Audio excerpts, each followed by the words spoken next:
It's time now to turn to the second great Hindu epic. We looked at the Ramayana in the previous video, the story of Ram, focused on Dharma, our relationship specific moral obligations, and saw that story as a way for many average Hindus to think a little bit about how to progress along the spiritual journey. Maybe not by fully grasping the transformative, unifying wisdom of the Upanishads, but at least by developing good karma rather than bad karma through fulfilling our dharmas so that our next life in the cycle of samsara will be a more positive life. So now we turn to the second of the great epics, the Mahabharata. It's 100,000 verses long. Some say it is the longest poem to have ever been composed in the world. We think it was composed perhaps around 200 BCE to about 200 CE. So a little bit after the Ramayana, most likely, several hundred years after the close of the Vedas, but sometime around the turn of the Common Era is when we see the Mahabharata kind of taking shape and being composed. For our purposes, we're going to focus on one relatively small portion of the overall Mahabharata. It is called the Bhagavad Gita. Right? And the overall Mahabharata, we already know what Maha means, great. The Mahabharata is about a great struggle between kind of two warring groups of family members. They're descendants of a king named Bharata, and they're each vying for control of the kingdom. In the Bhagavad Gita, we've reached a point in the overall epic where the two sides are lined up, ready to enact a battle between the two sides for control of the kingdom. And as the two sides are facing each other, one of the warriors, whose name is Arjuna, you can see his name here typed on the screen, asks his chariot driver and lifelong friend, Krishna, to drive the chariot into the middle of the battlefield so that Arjuna can kind of survey what is about to take place and kind of just look at both sides as they are now lined up ready for battle. So Krishna drives the chariot to the middle of the battlefield. And at this point, you basically have a conversation develop between Krishna and Arjuna. And the Bhagavad Gita is simply that dialogue. It is the conversation between these two individuals in the middle of the battlefield before the battle is about to begin. At the beginning of the conversation, Arjuna basically looks at the other side of the battlefield and says, look, there are my uncles, my cousins, my teachers. Am I really supposed to kill them in this battle? Because that's what I would be trying to do if I fought this battle. This can't possibly be the right thing to do, Krishna. How is it right to fight my family members in this battle? And he makes a lot of seemingly really good points about how this battle would devastate the family, the society, the kingdom. And yet Krishna immediately responds by saying, no, you should be fighting because you are a warrior. And it is your dharma as a warrior to fight, right? As long as peaceful alternatives have failed, and if you believe that you are on the right side of the argument, then it is your relationship-specific moral obligation to fight in the battle. That is your dharma as a warrior. Arjuna then responds by saying, oh, but should I really be killing my family members? That has to be a bad thing to do. It has to be a negative action. And here's where Krishna kind of shifts the conversation away from the immediacy of the battle that is about to take place to start talking about larger issues, developing many of the same concepts and ideas that we found in the Upanishads, and yet doing so in a more accessible way through this dialogue. This is why many see the Bhagavad Gita as written very much like an Upanishad, even though it's coming after the close of the Vedas, technically speaking. And when Arjuna says, I don't want to be killing my family members, Krishna responds by saying, oh, but Arjuna, you will not be killing them. You will only kill the bodies, and they are not their bodies. And he starts to introduce the concept of the Atman to Arjuna, the concept of that soul. And Krishna tells Arjuna, their souls are indestructible. You cannot possibly destroy their souls. You can only destroy their current bodies. This is where we believe maybe we have the first time where the image of the body as a set of clothes is used, where Krishna tells Arjuna, you will simply destroy their bodies and their souls will take off their current body as a set of clothes, and they will come back putting on a new body, a new set of clothes to continue their cycle within samsara. So now he's teaching him about this cycle of death and rebirth that our soul, our Atman, undergoes, right? And at this point, Arjuna starts to think about what's taking place here. And he says, oh, so we basically come back again and again? Is this what life is really about? We have to come back again and again and face circumstances like this one, where we have to undergo so much suffering and perhaps be violent and perhaps even try to kill our family members. This sounds awful. Is there ever an end to this? And here's where Krishna can start introducing the concept of moksha. And he says, yes, there is an end. There is a liberation from samsara, from this continual cycle of death and rebirth, right? And Arjuna begins to ask the logical question, well, what is it that keeps us stuck in this cycle? How can we overcome it? And here's where we learn more about karma, that system of rewards and punishments attached to our actions that keeps us stuck in samsara by producing karmic residue that then has to exhaust itself, right? And remember that karma doesn't always exhaust itself in a current lifetime. It builds up, and that's why we have to come back lifetime after lifetime. So at this point, once Arjuna is learning all of this, he basically says, well, the answer seems to be a complete renunciation of all of my actions, right? Because if actions are what produce karmic residue, and the karmic residue can't be exhausted immediately, and that's what keeps us coming back lifetime after lifetime, then the answer must just be to sit down, do nothing, and therefore produce no karma, whether good karma or bad karma. Remember, all of it is what is keeping us coming back again and again, either to get rewards or punishments. So it's not even a matter of just trying to get good karma. The goal has to be to face death with no karma on your soul. That seems to be the only answer if karma is what keeps us coming back again and again. So Arjuna thinks I should just stop acting, completely renounce all actions whatsoever. That's the answer. And here Krishna says, no, that is not the answer, because inaction is a form of action. He says you must always complete your dharmas, always fulfill your dharmas. Renouncing your dharmas is actually going to produce negative karma. So the answer is not a complete renunciation of all of our actions, because fulfilling our dharmas is vital. Just like we saw in the Ramayana, the importance of fulfilling our dharmas along our spiritual quest, right? But it seems like we're stuck between a rock and a hard place here. We have to fulfill our dharmas, which means we have to act, and yet doing so produces karmic residue, which is what keeps us stuck in samsara. So what's the answer? Right? And here Krishna says, well, there actually is a way to face death with no karmic residue on your soul, right? And he starts by introducing what will be the first of the three paths to liberation, right? And I've given them for you here in the Sanskrit and then the typical English translation, and then we can kind of work on describing what exactly it would look like to follow these paths.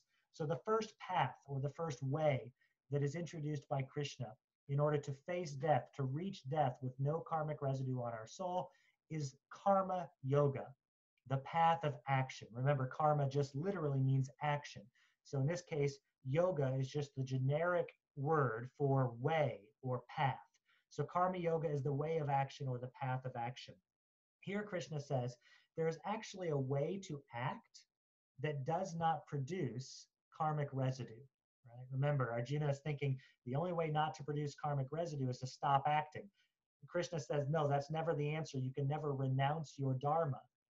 Instead, he says there is a way to act that actually does not produce karmic residue, does not produce the necessity of consequences that then will keep you stuck in samsara. So what does this karma yoga look like?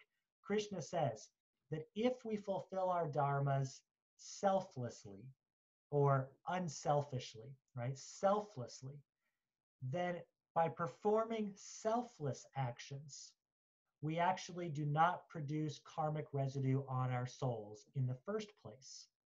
So obviously here the attempt would be, hopefully all the karmic residue from previous lifetimes will work itself out in this lifetime. And if in this lifetime I live a completely selfless life, always fulfilling my dharmas, but not in a selfish way, then I will be able to face death with no more karmic residue on my soul, allowing me to experience moksha, right?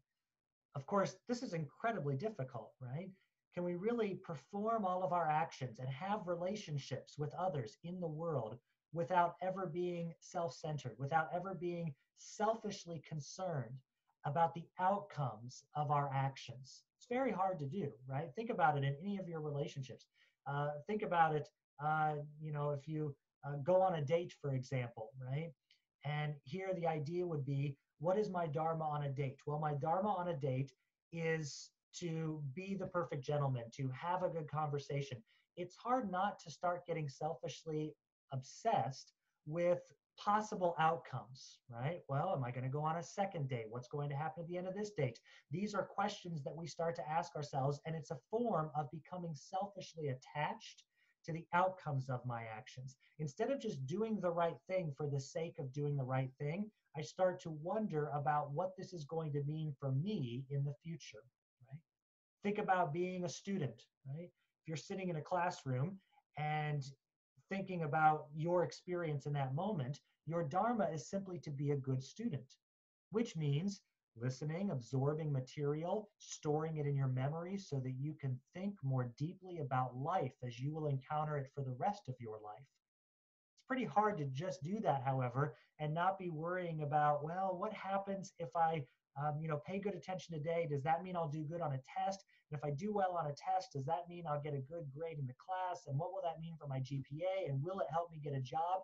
It's very easy to start becoming selfishly attached to the outcomes of our action, what Krishna often refers to as the fruits of our action, right? But if we can avoid that, if we can not be selfishly attached to the fruits of our action and simply fulfill our dharmas selflessly, then we can avoid the accumulation of karmic residue in the first place, which can help us face death with no karma on our soul and therefore allow us to experience moksha. Now, when Arjuna hears this, he's thinking probably the same thing that I'm thinking, right? This is hard. This is way too hard. How am I going to live a perfectly selfless life, never being concerned about the outcomes of my actions? And Krishna responds by saying, you're right, this is really hard. And he says, very, very, very few people could ever experience moksha by simply following karma yoga. So it is a path to keep in mind, and you should try your best. But for very few people will it ever actually lead to moksha. Thankfully, however, he says, there is a second path, and this is the jnana yoga, the path of knowledge, right, or the way of knowledge. And here he starts to introduce some of that information about experiential wisdom that we talked about in the Upanishads. And he starts to introduce again that idea of Atman and how it relates to Brahman, that wisdom of the relationship between my soul and supreme being, right? And he says that if you can read the scriptures, by which we're kind of thinking the Vedas and especially the Upanishads, and gain the insights that are there about yourself and about reality, then that wisdom can actually burn away some of the karmic residue that finds its way to your soul. Right? So that if you're not always perfectly selfless in everything you're doing, which means you are going to accumulate some karma, good or bad, the wisdom of jnana yoga, the path of knowledge, about the relationship between Atman and Brahman can actually burn away some of that karma so that it doesn't have to wait for future lifetimes in order to be exhausted. The wisdom can actually burn it off of your soul so that, again, hopefully, if you follow this second path appropriately, you can reach death with no more karmic residue on your soul, allowing you to experience moksha rather than another rebirth. Again, Arjuna hears this and he says, yeah, but this is confusing stuff. Brahman, that which pervades and yet transcends everything. I don't understand what you're talking about. I don't understand even my own soul, let alone how I would relate to all of reality. This is really confusing. The Upanishads are confusing. I'm not sure I can fully grasp all of this. And Krishna says, you're right. This is really, really confusing. It's hard. And very few people, he says, will ever climb the mountain all the way to moksha following the second path alone. Thankfully, however, he says there is a third path. And this is going to be the easiest path, and therefore the one that is kind of discussed most in the Bhagavad Gita. And it is Bhakti Yoga, the path of devotion, where Krishna says, if we devote ourselves to him in loving worship and kindness and devotion, then he will grant us the grace to cleanse our soul of karma in order to reach moksha. Now, at this point, you're thinking, first of all, wait, what do you mean devote ourselves to him?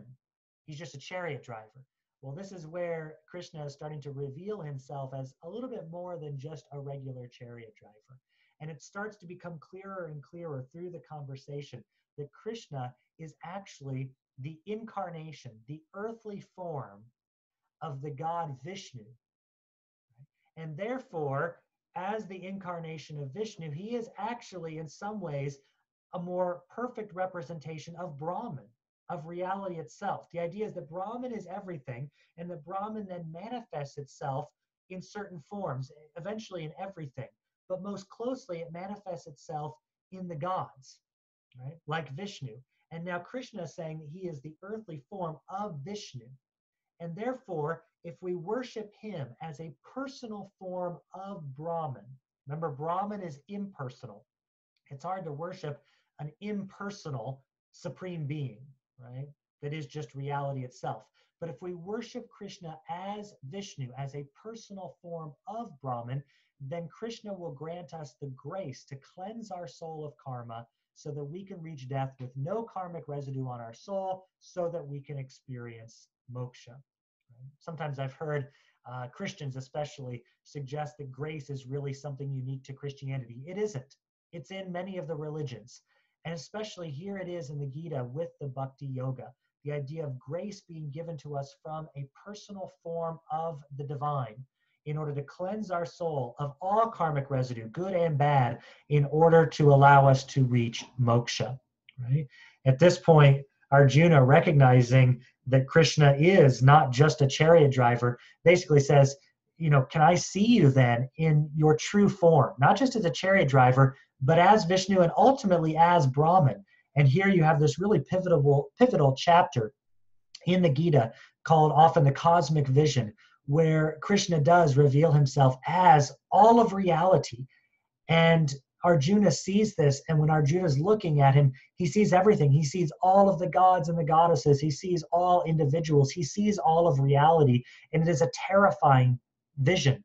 And he asks Krishna, return to me as my chariot driver, because this is too awe-inspiring to see you in all of the forms of reality. And here he comes back as Krishna, and Arjuna asks for forgiveness for any time that maybe he has spoken too rashly or spoken down to his friend, because now he realizes who Krishna truly is. So this is the third path. Clearly, it's a very accessible path. It's hard to be selfless in everything that we do, not becoming attached to the fruits of our actions. It's hard to understand the wisdom of all reality, especially the wisdom of the Upanishads. But all of us can love a deity. We can devote ourselves in worship, right, in praise to a deity. So here all of a sudden we have this very accessible path for all people. It doesn't matter what caste you belong to, what gender you are. Krishna says that this path is for everyone, and all we have to do is to devote ourselves in love and worship to Krishna as a personal form of Brahman in order to receive the grace needed to cleanse our soul of karma and to therefore allow us to hopefully experience moksha. Now, it's not necessarily the idea here that this means that everybody can experience moksha at the end of this current lifetime. It may take lifetimes to learn how to devote ourselves properly to our chosen deity. And it's not the idea that once we follow this path, we can forget about the others. The idea is that all of these paths work together. And as we follow one, we should also be following the others to the best of our ability. But it's going to be that bhakti yoga that's going to be the easiest path to deal with the karma that is on our soul that we continue to accumulate by receiving grace. Again, grace is just a religious word that generally means unmerited favor. We don't deserve it, right? It's not something you earn, it's something you're given. And in this case, you're given this grace simply by loving Krishna. That's all it takes. Now, again, the Gita is going to take some time to probably start circulating among the Hindu world at that time. And it's going to take a little bit of time for it to really become more popular, especially with this teaching of bhakti to become more popular. We had already seen a lot of sort of the karma yoga stuff, the importance of dharma and living a good moral life in the Ramayana, and even back into the early portions of the Vedas. We had seen a lot of the wisdom stuff, the Atman Brahman stuff in the later portions of the Vedas, especially the Upanishads. This bhakti yoga is very different. We're no longer just praising deities for giving us blessings in this life. Now, deities have a role to play in our spiritual quest for moksha. It's a very new idea. It takes time to circulate, and we will see eventually how it begins to circulate, especially as we make our way further into the Common Era, and the notion of bhakti yoga really starts to take over many Hindus' understanding of what it means to make progress on the spiritual journey, eventually seeking moksha.